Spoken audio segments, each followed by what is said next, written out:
that is characterized by the world being influenced by humans, so much so that human activity is having a significant impact on the planet's climate and ecosystem. And those changes are being seen in bird populations. Earlier this year, a study was published in Science showing some of the dramatic declines in bird populations in North America since 1970. They estimate that there are 2.9 billion fewer breeding birds today than there was in 1970. And shorebirds are not immune to these declines. In fact, shorebirds have the highest proportion of species in decline. An assessment of shorebirds in Canada found that while shorebird species as a group have declined by 40% since 1970, shorebirds that migrate long distances have declined more sharply by 52%, compared to short distance migrants that have declined by 23% over the same time period. In the Americas, shorebirds move between breeding and non-breeding areas along broadly defined flyways that link the northern breeding areas with more southerly non-breeding areas. Although some species don't migrate north and south along the exact same pathway. In the Americas, these flyways are actually the Pacific, the Midcontinent, and the Atlantic flyways. To help conserve species in the Americas, flyway-wide conservation strategies have been developed in both the Atlantic and Pacific flyways. This is where conservation partners across many countries have worked together to outline conservation strategies that address the specific needs of the flyways. The Midcontinent flyway strategy is just in the beginning stages of development. Now, Kansas and Illinois are in the Midcontinent Americas flyway, which is roughly bordered on the west by the Rocky Mountains and on the east by the Appalachians. The Midcontinent of North America is host to more shorebirds during the pre-breeding period than the other two combined. During post-breeding, we can't quite say the same thing because about 2 million birds return south following the Atlantic Americas flyway.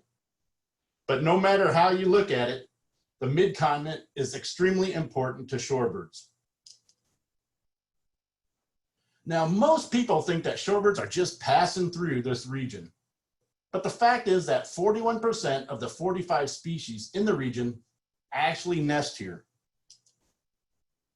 Species like the American avocet that nest on the shallow edges of marshes, ponds, and wetlands, or the spotted sandpiper that nests in the vegetation next to wetlands, rivers, and streams.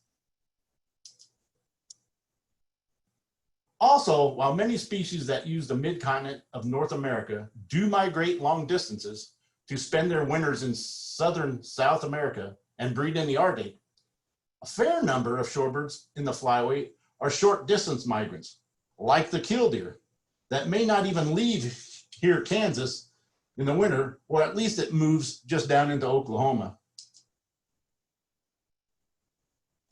And the shorebirds that use the Midcontinent are not immune to population declines that are being observed in birds. More than half the Midcontinent populations are showing long-term declines. Now, there are 6 shorebird species that have more than 90% of their population passing through the Midcontinent, making this region extremely important to their survival.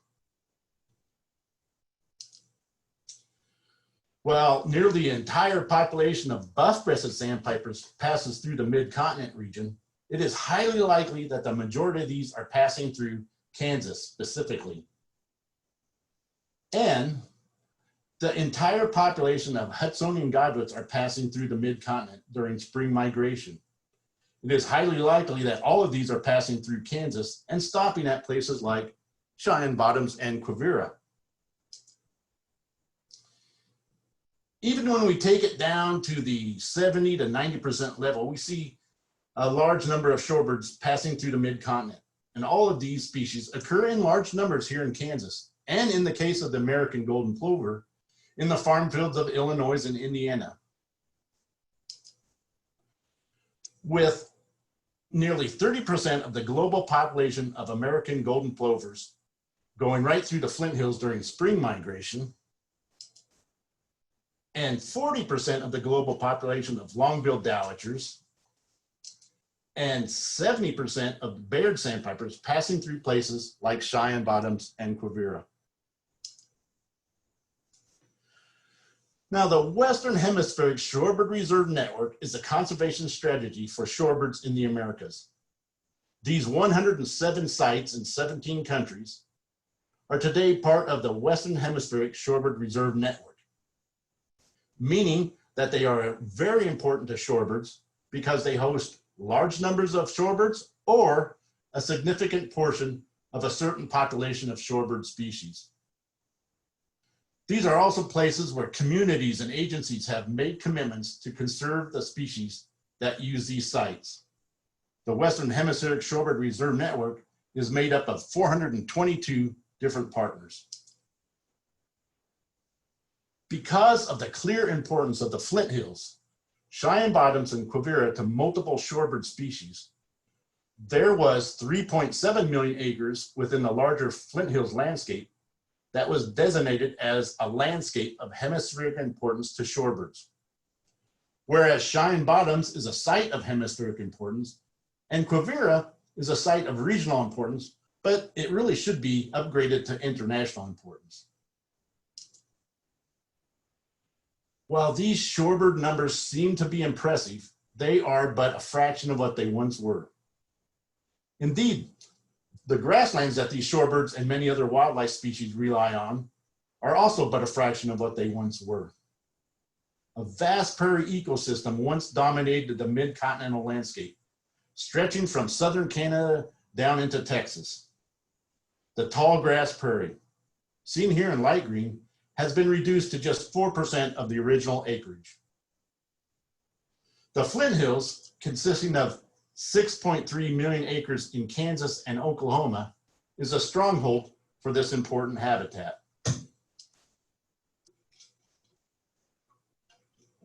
The region is dominated by gently rolling hills of grass, which has largely been protected from cultivation due to a layer of rock known as flint lying just below the surface. As such, this region is well suited for grazing. Ranching in the Flint Hills has been going on for hundreds of years. Ranching is a very important part of the economy for the region.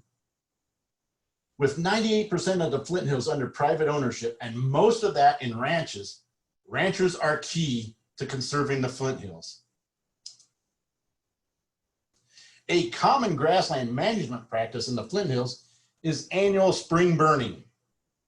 Providing this fresh, lush grass increases livestock weight gains. This burning creates large expanses of freshly burned or black areas that are highly favored by a group of grassland obligate shorebirds, such as the American golden plover, which surveys exhibit that nearly 30% of its entire population may pass through the Flint Hills. This is truly a long-distance migrant that travels north through Kansas, Illinois, and the eastern United States, but the majority follow the East Coast on their return trip to South America. And then there's the buff-breasted sandpiper, in which over 30% of its population has been recorded in the Flint Hills, which allowed the region to be designated as the Western Hemispheric Shorebird Reserve Network Landscape of Hemispheric Importance. That's a long title, but a very important one. In fact, nearly 60% of the species' entire population has been recorded passing through the Flint Hills. And it is quite possible that close to 90% of the entire population passes through the region, making this area extremely important to the species' survival. Now let's take just a little closer look at the buff-breasted sandpiper. And you can see that GPS tracking results show a clear, almost straight north to south migration during spring and fall, and that they are going right through the Flint Hills of Kansas. Like the American golden plover and the buff-breasted sandpiper, the upland sandpiper is also a long-distance migrant. While they will nest in an area, a large number are also passing through during migration. With a population estimate of nesting birds in the Flint Hills around 40,000. And last but not least, there's the killdeer. Considered a short distance migrant, it passes through the region to breeding grounds to the north, yet some remain to nest, and if they do leave Kansas during the winter, they don't go very far south. Still, considered a common shorebird that is found in many habitats, during the Flint Hills shorebird surveys from 2011 to 2018, over 12,000 were recorded during one spring. But since they were so common, even hanging around the roadside edges, it is really possible that we actually undersurveyed these guys in favor of looking for the rare buff-breasted sandpiper and American golden plovers in recently burned pastures. So what attracts shorebirds to the tall grass prairie? It actually is the short grass. In general, shorebirds prefer to feed in areas in which the vegetation is less than half the height of the bird. And the majority of the species prefer sites with less than 25% vegetative cover. Freshly burned grasslands provide this short and sparse vegetation. And it also provides for easy access to freshly roasted insects, which are essential to their diet and their need to replenish their fat reserves for those species that need to continue on their northward migration. But even later in the migration period, those areas that were burned a few weeks earlier still provide the desired habitat needed to feed and rest before moving on. And for those species like the killdeer and the upland sandpiper that might stay to nest, this is favored habitat also. Now let's go west of the Flint Hills to central Kansas, where we will find the Cheyenne Bottoms Wildlife Area, the Cheyenne Bottoms Preserve, and the Quivira National Wildlife Refuge. Satellite views of Cheyenne Bottoms and Quivira really does not do the areas justice. In fact, it is difficult to tell from this height why the sites are so important to migratory birds. But from a bird's eye view, it becomes clear why these areas attract tens of thousands of waterfowl and shorebirds when conditions are right. Now this is a view from the west side of the preserve, with the wildlife area being that large body of water in the upper right corner. Several species of shorebirds migrate long distances between their Arctic breeding grounds up north to their South American wintering grounds. The tremendous energy demands associated with these twice-a-year flights of several thousand miles requires that the birds be able to repeat the cycle of accumulating fat and then using these fat reserves up. Because these long-distance migrants cannot make the journey without periodically replenishing fat reserves, stopover sites such as Cheyenne Bottoms and Quivira become critical to the survival of many of these species. Shorebirds need a chain of stopover sites from the Arctic to South America.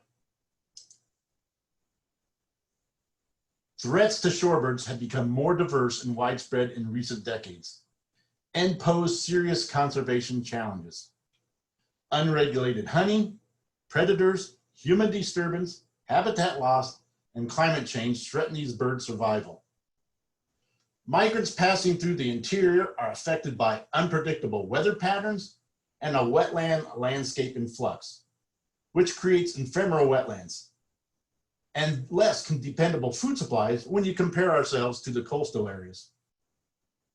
Given their migratory nature and the threats they face all along the migratory path and where they breed in winter, shorebird conservation cannot just be a local issue, it is international. It is because of the wide range of threats to shorebirds, of which habitat loss ranks near the top, is why the Shorebird Habitat Management Plan for the Cheyenne Bottoms Preserve was written. One very important job we can do to ensure the future of shorebirds is to manage our preserve in order to provide ideal stopover habitat for migrating shorebirds. We have classified and mapped the locations of all the various wetlands habitat types and have developed a list of management techniques we use to improve both shorebird and grassland bird habitat. And we have also made adjustments to our rotational grazing plan to address the issues identified in the plan. Just one example of our work is the removal of woody vegetation and the mowing of dry wetlands. Why do we do this? Well, if you remember, because shorebirds prefer to feed in areas in which the vegetation is less than half the height of the bird. And again, most use occurs in sites with less than 25% vegetation cover. It is this type of habitat that is actually lacking on the preserve. So we are trying to create this type of habitat through mowing, haying, and grazing on a shifting pattern across the preserve. In the future, we hope to reestablish a prescribed burning program that will greatly increase shorebird habitat on the preserve. The type of on-the-ground work that we conduct to create better habitat for shorebirds stopover sites is wide-ranging, from adaptive rotational grazing to haying to mowing to create that shortgrass habitat, to disking to create mudflats, to building dikes and deepening basins to create more open water habitat, to even being part of a large-scale project such as the Hudsonian Godwit GPS tracking. For a number of years, I have had a small part in a larger research project, tracking Hudsonian Godwits via GPS transmitters.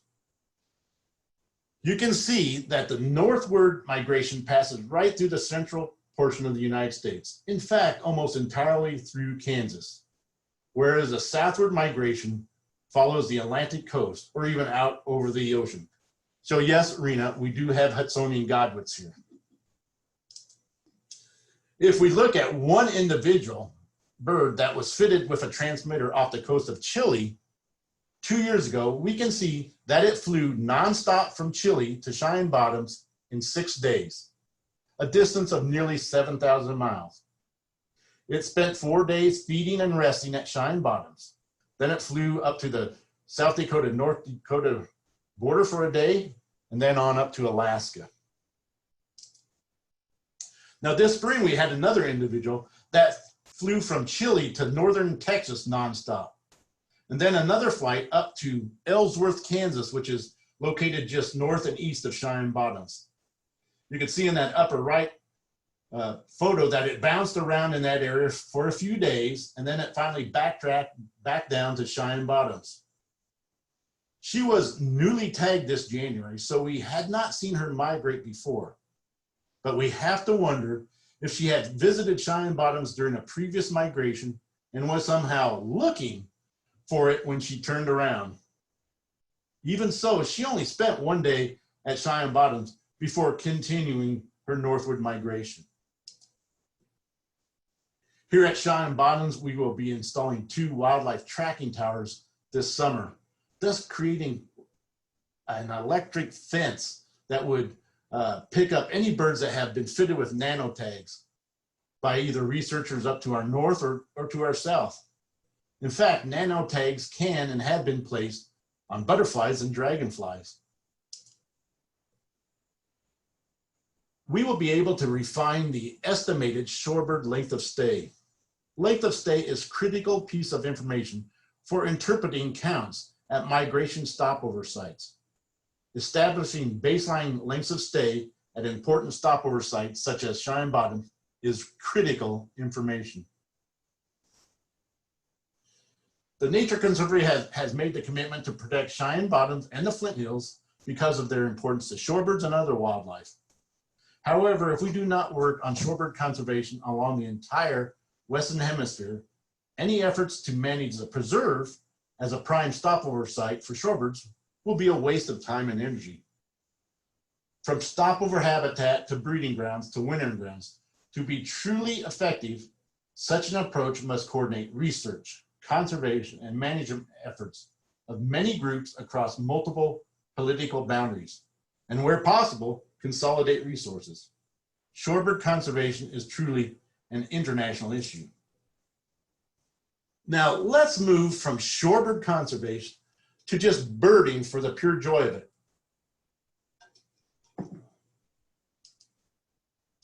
At least 356 of the 482 species of birds known to occur in Kansas have been recorded at Cheyenne Bottoms. There are roughly 130 species that breed in the area, 148 species that may winter here, and about 70 species that occur year-round. There have been nearly 40 species of waterfowl recorded and 41 species of shorebirds.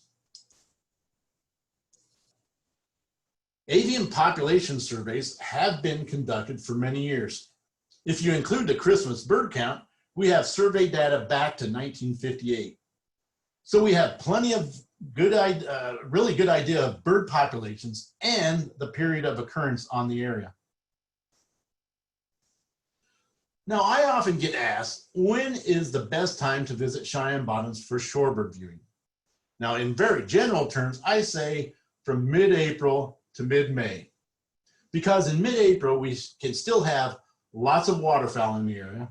And in mid-May, we are also getting lots of grassland birds passing through or staying to nest. But if you really want to get precise with shorebirds, then it would be around the second week of May, at least according to survey data from 1976 to 2005. But climate change may be affecting a shift in migration timing.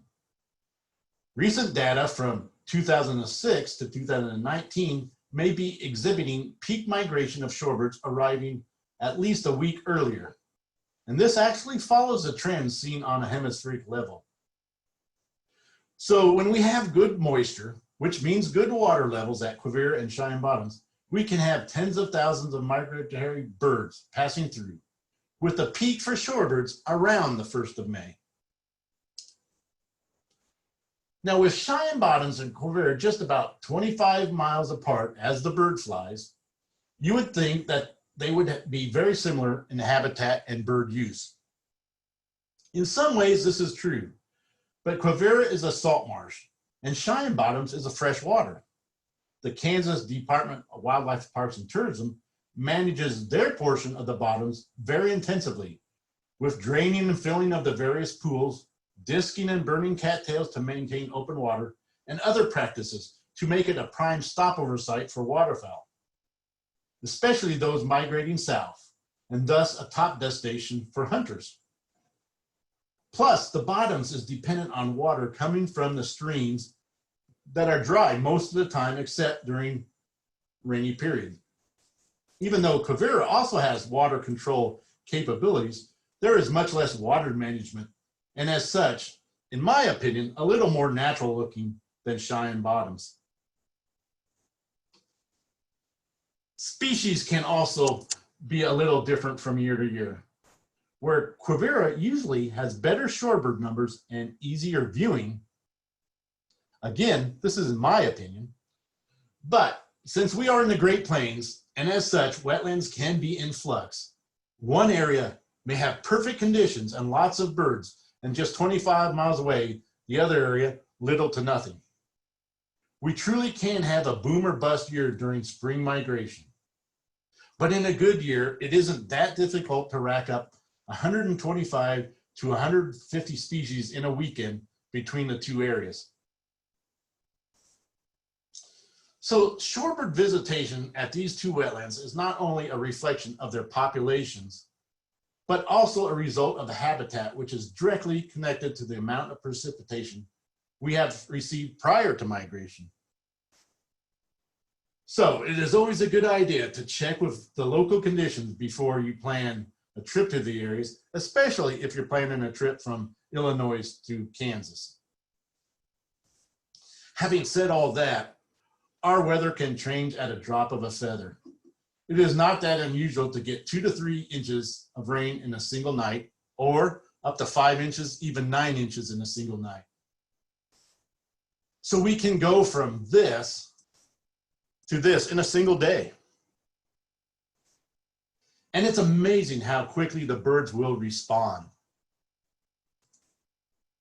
So when you hear about Kansas, try not to think of it as the great American desert.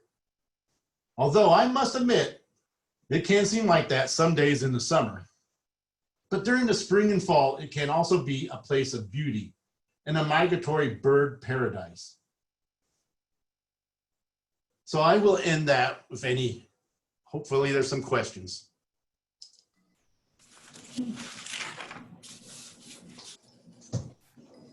Sonny, did you have questions on the chat or did I?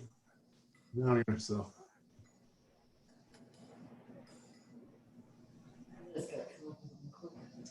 I do not have any questions on the chat. Oh no, either I did really good. I have a question. I'd really like you to identify some birds. Here's one. Yeah. Did you see any recommendations on where to stay? Mark Oh. one. Yeah, well, of course, so Cheyenne Bottoms and Quivira is in Barton County. The county seat is Great Bend. It's a population of about 16,000. It has all kinds of motels and restaurants.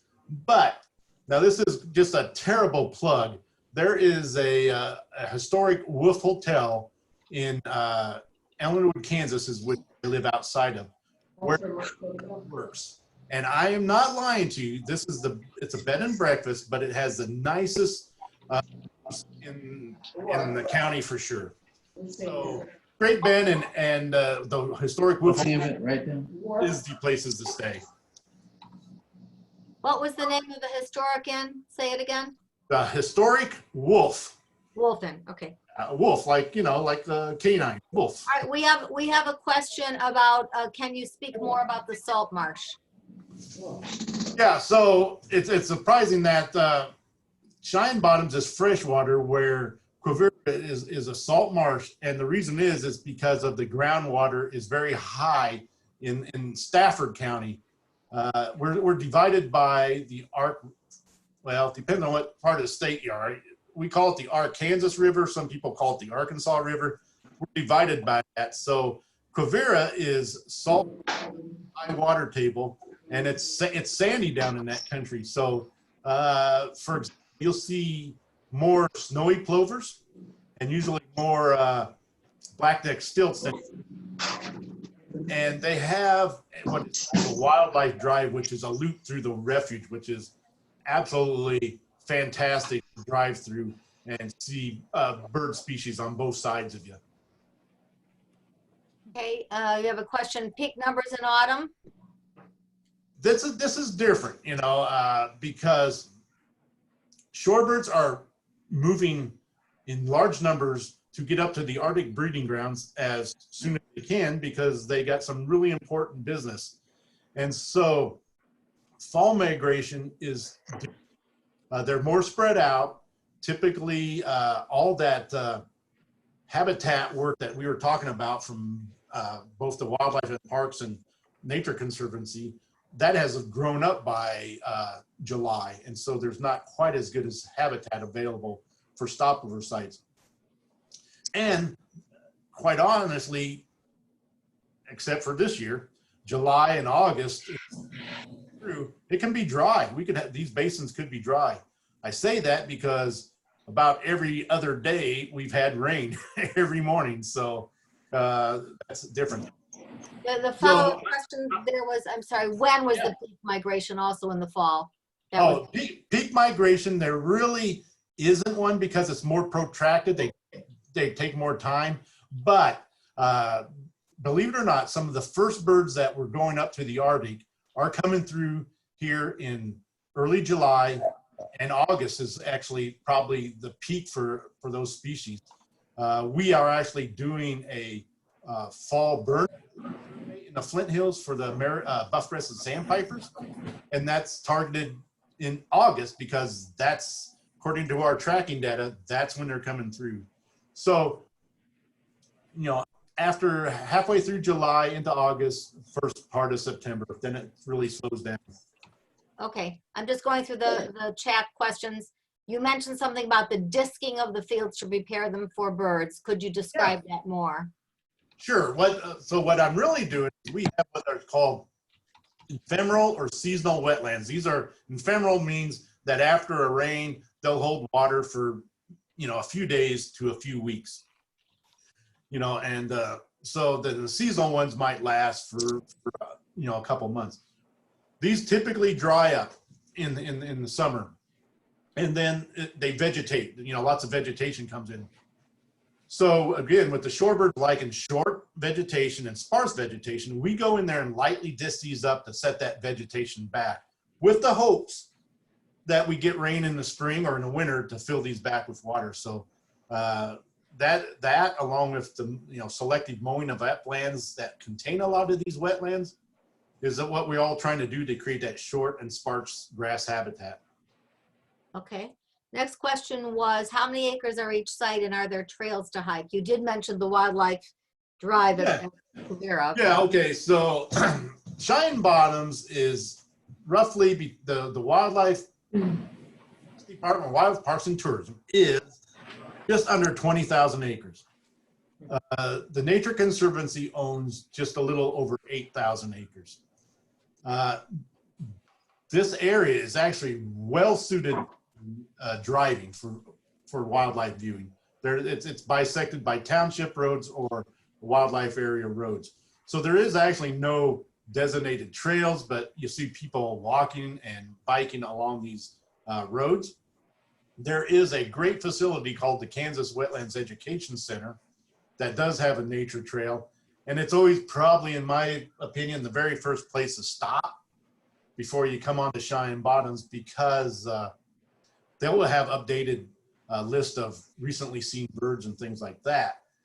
Quivira is about, what is Quivira? 16,000 acres, I believe. And again, they do have a little bit of a nature trail at their headquarters, and there's one called the Migrant Mile. But again, Quivira is well suited up to driving and having your vehicle serve as a blind to see birds. So that's probably 99% of all people are just driving these areas with spotting scopes hanging out their windows. Okay, I am going through these, so I'm not missing anybody, but I'm kind of trying to group them thematically. There's a question here, with so much of the land surrounding the preserves in agriculture, are the birds presumably now more concentrated than they would have been 200 years ago? Oh, absolutely. For example, Kansas, and this is similar to many states, have lost over 50% of their wetlands. And what we saw is interesting. What we saw a couple of years ago when we had lots of rain during spring migration, Cheyenne Bottoms actually was very not used that much because the shorebirds and waterfowl could spread out across the landscape. Now, as we drained and whatever we done in the wetlands over the years, Cheyenne Bottoms, Quivira, the rainwater basins up north, the salt plains down in Oklahoma, these have become more important because they're the last of the great places left. So there's no doubt that we've become more important over the years.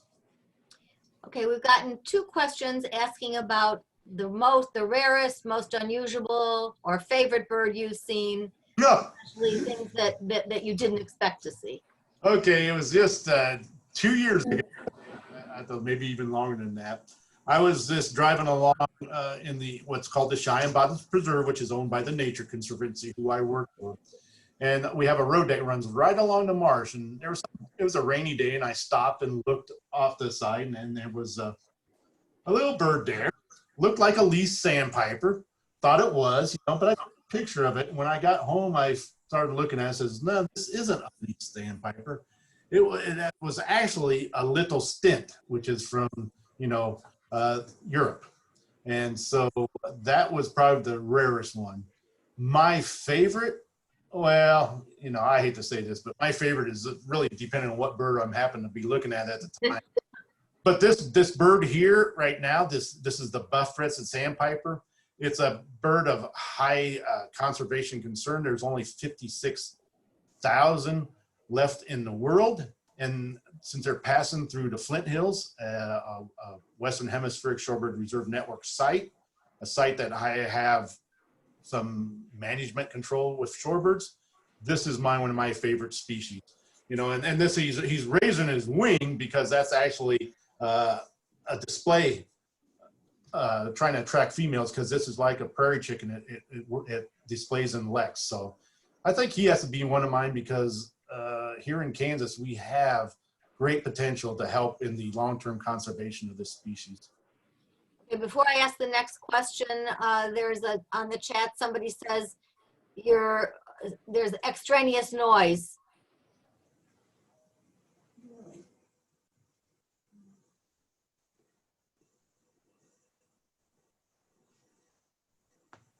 Somebody just muted you, Rena. Hold on. That was Sunny. All right. Who else? Hold on. Hold on. I unmuted you. Okay. Myself. Okay. See, I hear nothing. There was in an earlier slide, this was on the East Coast showing the threats to birds. There was somebody holding a bundle of shorebirds with yellow legs. They looked like yellow legs. I don't know. Could you explain that picture? Do you know anything about that? Oh, that's a historical picture, but there are places down in the Caribbean and along especially the Atlantic coast of South America, in which hunting is shorebirds is still it's just part of the culture, and so it's unregulated hunting, and we have no idea in some of these countries how many birds are being taken by for substance. I'll be honest with you. So it's a tough battle. So it's about, yellow legs and, things like this are prized because they're a little bit larger bird. But that's what that came from, the unregulated hunting that folks with the U.S. Shorebird Conservation Plan are working with people in South America to at least get some kind of regulated hunting going on down there. It's a tough problem. I'm assuming they're catching them to eat. Oh yeah. I mean, that's what I was just about to say. It's really tough when, these are some poor countries that need this for food.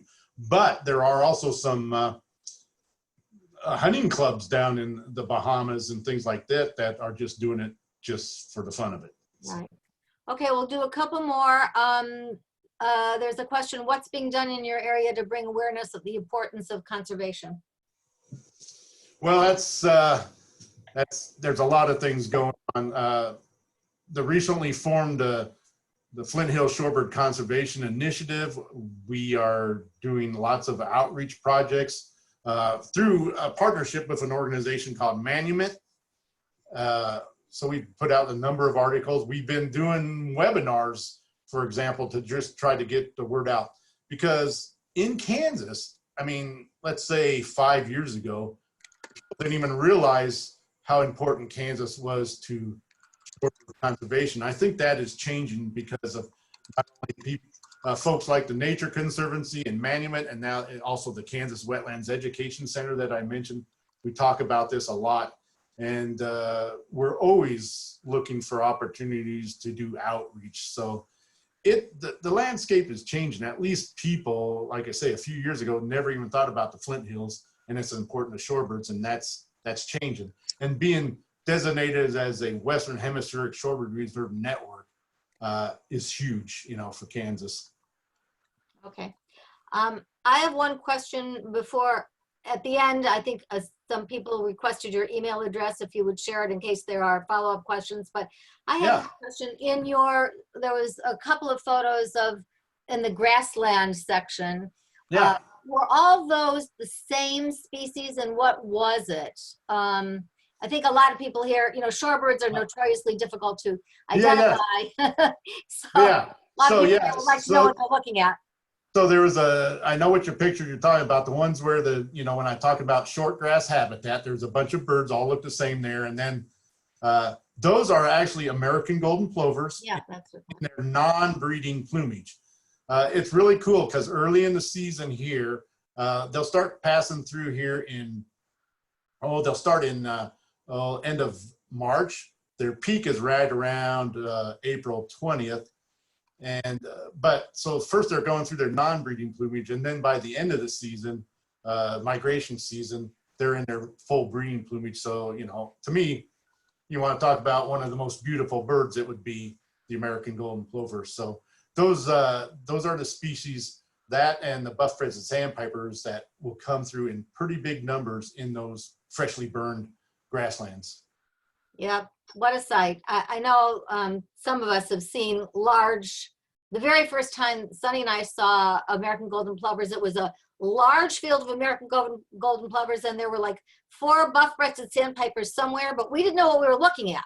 So, Yeah. it wasn't good. Okay, one more question.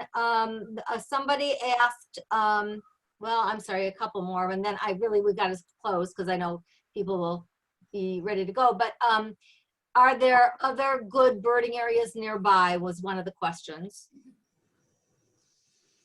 Good question.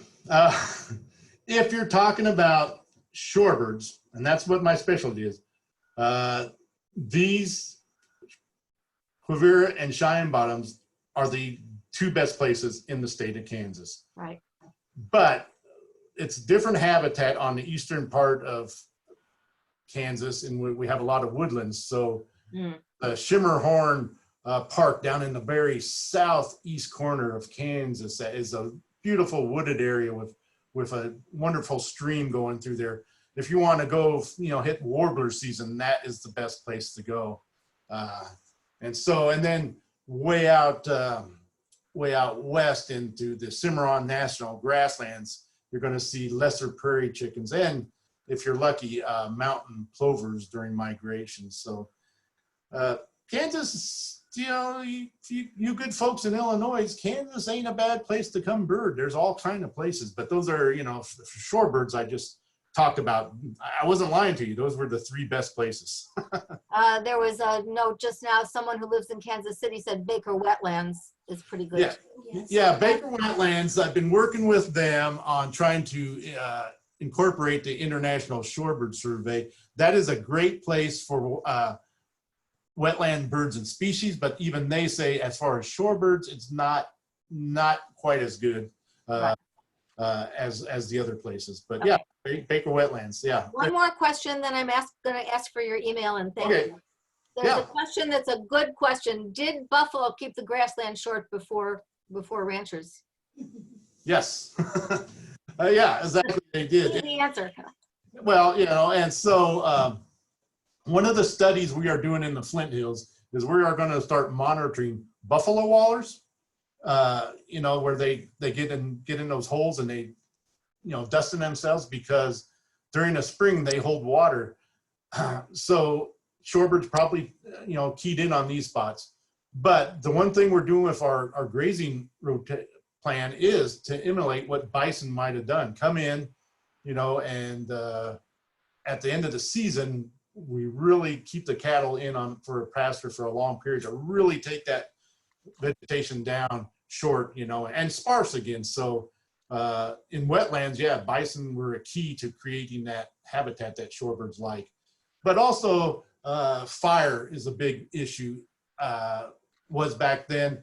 You know, naturally here at Cheyenne Bottoms, which is a wetlands, we probably, by lightning strikes and stuff, probably would have burned on the average of every 8 to 10 years. So bison and natural wildfires was what kept the grass short for shorebird migration. Okay. Would it be okay if I share your email, which I can type in here? Yes, I mean, because I mean, that's what I hope. I hope people, you know, contact me with questions, contact me when they actually are thinking about coming down to visit, because I can give you up to date, you know, conditions and all that kind of stuff. So absolutely, you can share my email. Okay, and a few people were interested in accessing the slides afterward. I don't know if we can do that.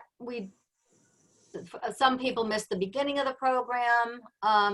If not, that's fine. It is what it is. But we did have a couple of questions about that. So well, I have to rely on Sunny to figure out how to do that. okay. So is that okay if I do, you know, I'm always reluctant. I do record it, but Oh, yeah. but I can't keep it for very long. Oh, sure. So, okay, so the answer is that I will put a link to this presentation when I get it from Zoom a couple hours from now Sure. on the event page for this event on the website. In other words, I'm not going to mail it out to anybody, but I will put it on the website, and it'll be up there. The presentation will be up for about a week. That's about the best I can do. So anybody who asks, just go to the event page on the website and you'll find it. Midcontinent.org. Rob, we have gotten a lot of thanks. Thanks, Rob. Great presentation. I've got a bunch of those. We agree. We are honored. And when we can travel again, I think you'll have a lot of visitors. Oh, I would look forward to meeting you all in person. Well, at least not all of you, but most of you. I've How about unmuted that? everybody for a little applause. All right, thanks a lot. So much. Thank you, Rob. Bye. Bye. Thanks again. Thanks, Rob. Bye. I'll be right after the wedding. Thanks, everybody who joined. It was a lot of fun. Okay, thank you. The wedding happens. Bye. Anybody who wants to go to Kansas, let me know. I'm in. Let me know when it's scheduled for, Rena. Yeah, sounds great. There's so many good places to go. So many birds, so little time, right? Thank you. All right, you guys. Okay, thank you. Be well. Everybody be well. Thank you, guys. Stay safe. Bye. Bye. Bye. I'm gonna leave. Don't forget to clean up after yourself. I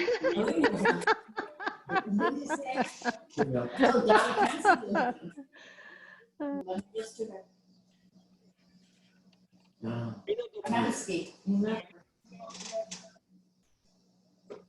She's the one I asked about the yellow breasted chef.